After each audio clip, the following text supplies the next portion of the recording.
বৈষম্য বিরোধী ছাত্র আন্দোলন। অর্থ বুঝেন কিছু? বৈষম্য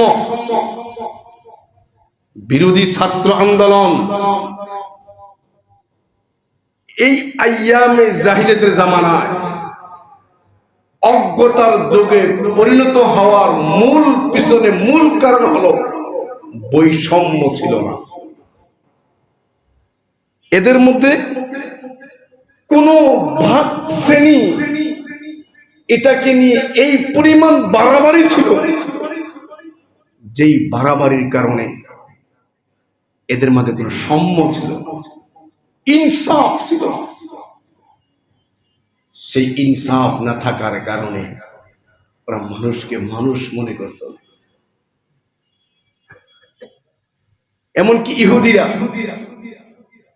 যেই সমস্ত ইহুদি বনি ইসরাইল ইয়াকুব আলা নবিয়িনা আলাইহিস সালাতু ওয়াস সালামের গোত্রের, এদেরকে শ্রেষ্ঠত্ব মনে করত, অন্য বংশের বনি ইসরাইলকে শ্রেষ্ঠ মনে করত। এই যে বৈষম্য, ভাগ করে ফেলতেন, এরা ছোট এরা বড়, এরা শানওয়ালা এরা শানহীন, তুচ্ছ তাচ্ছিল্য করত সমাজে মানুষকে। শুধু তাই নয়, যারা মূর্তি পূজায় বিশ্বাসী ওরা পৃথিবীর সমস্ত মানুষকে চার ভাগ করে ফেলছে। পুরা পৃথিবীর মানব জাতিকে মূর্তি পূজায় বিশ্বাসী যারা, ওরা পুরা গোটা পৃথিবীর মানুষকে চার ভাগ করছে। কি পরিমাণ বৈষম্য! চার ভাগ কিভাবে? ওরা বলতো যেই মানুষ আল্লাহ পাক আল্লাহকে মানে, যেই মানুষ আল্লাহ পাকের মাথা থেকে সৃষ্টি, এদেরকে বলতো ব্রাহ্মণ। যেই মানুষগুলো আল্লাহ পাকের বাহু থেকে সৃষ্টি, এদেরকে বলতো বৈশ্য। যেই মানুষগুলো আল্লাহ পাকের পাঁজর থেকে সৃষ্টি, এদেরকে বলতো ক্ষত্রিয়। যেই মানুষগুলো আল্লাহ পাকের পা থেকে সৃষ্টি, এদেরকে বলতো শূদ্র। চার ভাগ বলছি আপনাদের সামনে: ব্রাহ্মণ, বৈশ্য, ক্ষত্রিয়, শূদ্র।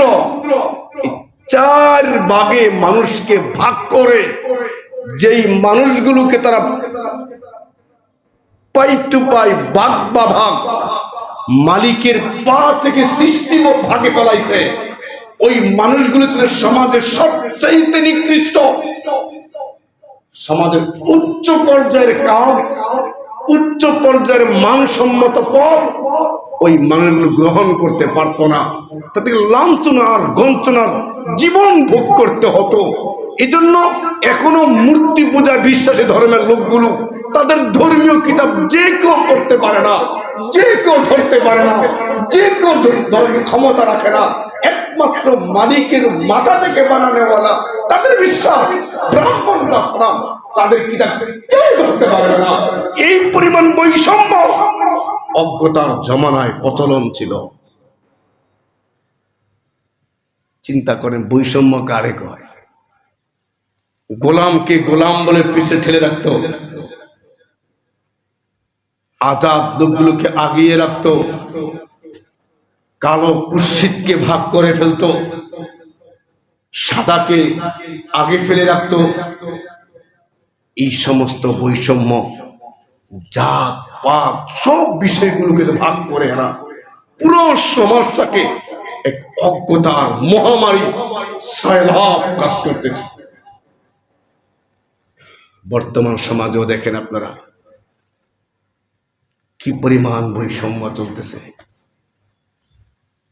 আমাদের ছাত্র ভাইয়েরা সহ ওলামায়ে কেরাম, জনসাধারণ ফ্যাসিস্ট সরকারের বিরুদ্ধে কাজ করে যে একটা অবস্থান তৈরি করেছেন, এরাও যদি এই মান সম্মান ইনসাফের কাতারে না থাকে তো আমাদের পরিণাম ভালো হবে না।